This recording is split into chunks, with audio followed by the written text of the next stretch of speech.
জয় মা কালী, জয় বাবা শনিদেব, জয় বাবা ভোলেনাথ। তো নমস্কার বন্ধুরা, আজকে আমরা আলোচনা করতে চলেছি মাসের শেষেই কিন্তু টাকার খনি খুলে দিতে চলেছে সূর্যদেব। 3 রাশির কপালে কিন্তু উঠতে চলেছে টাকা। কোন কোন সেই রাশির কপাল খুলতে চলেছে এই মাসের শেষের দিকে সবই কিন্তু আলোচনা করতে চলেছি আজকের এই ভিডিওটিতে। তাই জন্য ভিডিওটি অত্যন্ত বেশি গুরুত্বপূর্ণ হতে চলেছে।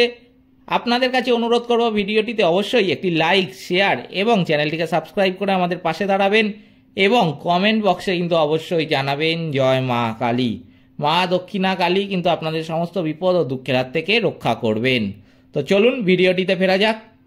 2025 সালের মার্চ মাসের শেষে একেবারে 31 তারিখ সূর্য উত্তর ভাদ্রপদ নক্ষত্র ত্যাগ করে দুপুর 2:05 রেবতী নক্ষত্রে প্রবেশ করবে।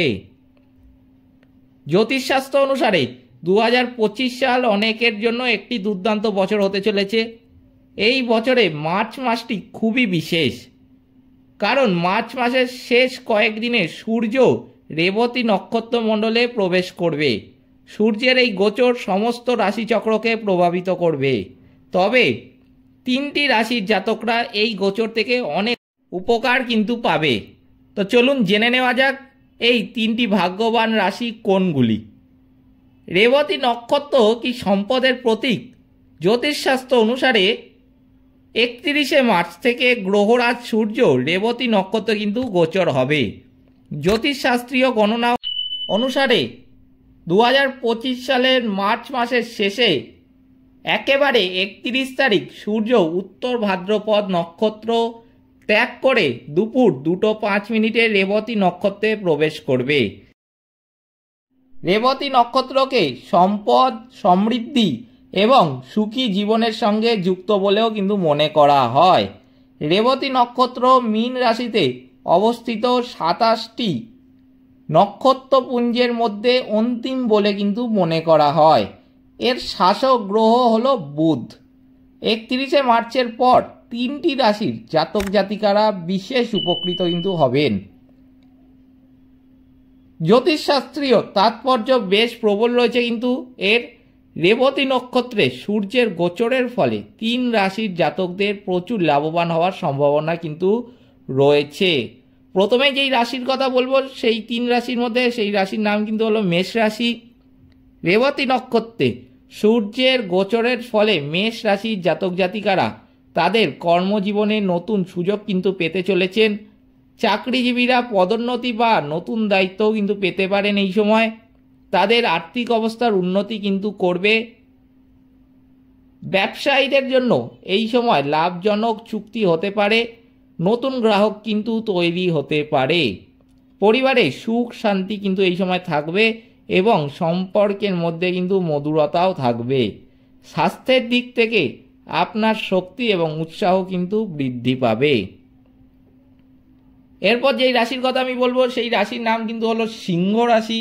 সিংহ রাশির অধিপতি হলো সূর্য। রেবতী নক্ষত্রে এর গোচর এই রাশির জন্য কিন্তু খুবই শুভ হবে। এই সময় আপনার ভাগ্য পক্ষে থাকবে এবং কর্মজীবনে অগ্রগতির কিন্তু সম্ভাবনা রয়েছে। চাকরিজীবীরা নতুন প্রকল্প কিন্তু পেতে পারেন এই সময়। সহকর্মীদের সঙ্গে সম্পর্ক উন্নত কিন্তু হবে। ব্যবসায়ীরা নতুন গ্রাহক এবং লাভের সুযোগ কিন্তু দেখতে পাবেন, যা তাদের আর্থিক অবস্থানকে কিন্তু শক্তিশালী করবে। স্বাস্থ্য ভালো থাকবে, তবে ক্লান্তি এবং চাপ এড়াতে কিন্তু চেষ্টা করুন। এই সময় বেশি চাপ কিন্তু নিতে যাবেন না। চাপ নেওয়া থাকে যতটা পারবেন কিন্তু বিরত থাকবেন। পরিবারের সুখ তো থাকবেই এবং সম্পর্কের মধ্যে ভালোবাসা ও বোঝাপড়া কিন্তু বৃদ্ধি পাবে। এরপরে যেই রাশির কথা বলবো 3 নম্বর রাশি, সেই রাশির নাম কিন্তু হতে চলেছে ধনু রাশি। ধনু রাশির জাতকদের জন্য এই গোচর কেরিয়ার, আয় এবং প্রেম জীবনে কিন্তু অত্যন্ত বেশি সাফল্য বয়ে নিয়ে আসতে দেখা যাবে। বিনিয়োগের জন্য এটি একটি অনুকূল সময় এবং শেয়ার বাজার বা সম্পত্তিতে বিনিয়োগ করলে কিন্তু ভালো রিটার্ন আপনি পাবেন আগামী দিনে। লাভজনক লেনদেন এবং নতুন গ্রাহক পাওয়ার ফলে কিন্তু ব্যবসায়ীদের আর্থিক অবস্থার যথেষ্ট উন্নতি হবে। পরিবারের সঙ্গে সময় কাটানোর কিন্তু সুযোগ পাবেন। ধনুরাশি বা লগ্নের জাতক জাতিকারা সম্পর্কের মধ্যে মাধুর্য এবং ভালোবাসা কিন্তু বৃদ্ধি করবে। আপনি পারিবারিক কার্যকলাপ বা ভ্রমণ কিন্তু উপভোগ করবেন।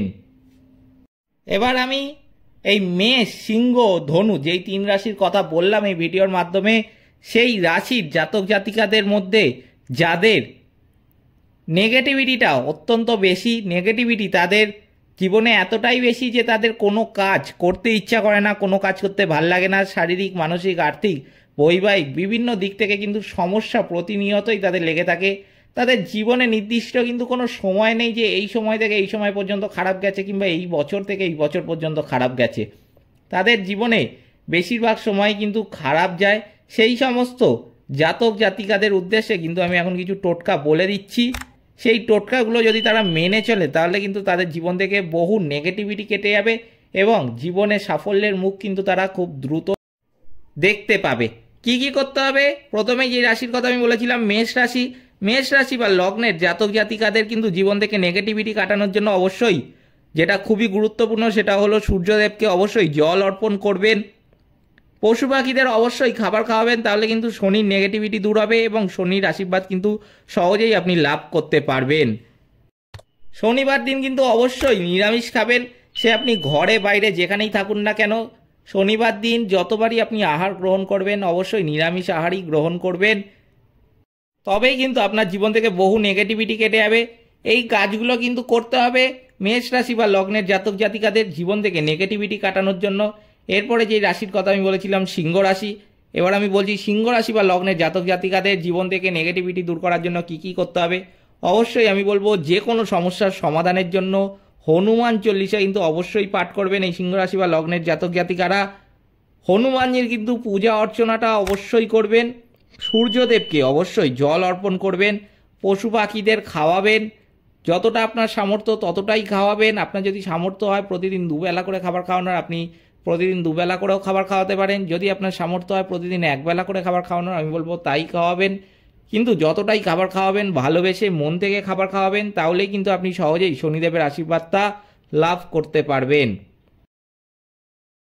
এই টোটকাগুলো কিন্তু মানতে হবে সিংহ রাশি বা লগ্নের জাতক জাতিকাদের জীবন থেকে নেগেটিভিটি দূর করার জন্য। এরপরে আমি বলবো ধনু রাশি বা লগ্নের জাতক জাতিকারা কি করবেন তাহলে আপনাদের জীবন থেকে নেগেটিভিটি দূর হবে। যেটা আপনাদের অবশ্যই প্রথমে করতে হবে, অবশ্যই পশু পাখিদের সামর্থ্য মতো খাবার খাওয়াবেন। দুস্থ গরিব মানুষদের কিন্তু কিছু দান করবেন। প্রদীপ জ্বালাতে পারেন প্রতি মঙ্গলবার হনুমান মন্দিরে গিয়ে, অবশ্যই সেটা যেন ঘিয়ের প্রদীপ হয়। হনুমান চল্লিশা কিন্তু অবশ্যই পাঠ করবেন যে কোনো সমস্যার সমাধানের জন্য। আপনার মানি ব্যাগে কিন্তু একটা দারচিনির কাঠি রেখে দেবেন, এতে কখনো কিন্তু অর্থাভাব হবে না। প্রতিদিন ফুলের সুগন্ধযুক্ত কিন্তু পারফিউম ব্যবহার করবেন। উগ্র গন্ধযুক্ত সুগন্ধি কিন্তু ব্যবহার করবেন না, তাহলে কিন্তু ভালো ফল আপনারা পাবেন না এবং যেই কাজে যাচ্ছেন সেই কাজটাও কিন্তু সাকসেস হবে না। অবশ্যই সেই কাজটাকে সাকসেস করার জন্য ফুলের সুগন্ধযুক্ত সুগন্ধি মেখে বেরোবেন। আপনার বিছানার উপর কিন্তু একটা ময়ূরের পালক অবশ্যই রেখে দেবেন। এই কাজগুলো কিন্তু অবশ্যই করতে হবে ধনুরাশি বা লগ্নের জাতক জাতিকাদের জীবন থেকে নেগেটিভিটি দূর করার জন্য।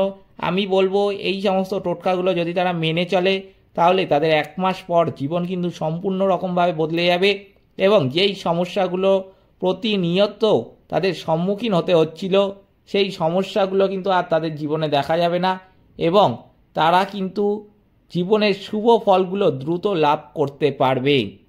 এই ছিল আজকের ভিডিওটিতে অবশ্যই একটি লাইক, শেয়ার এবং চ্যানেলটিকে সাবস্ক্রাইব করে আমাদের পাশে দাঁড়াতে ভুলবেন না এবং কমেন্ট বক্সে কিন্তু অবশ্যই জানাবেন জয় মা কালী। মা দক্ষিণা কালী কিন্তু আপনাদের সমস্ত বিপদ ও দুঃখের হাত থেকে রক্ষা করবেন। সকলে ভালো থাকবেন, সুস্থ থাকবেন। নমস্কার।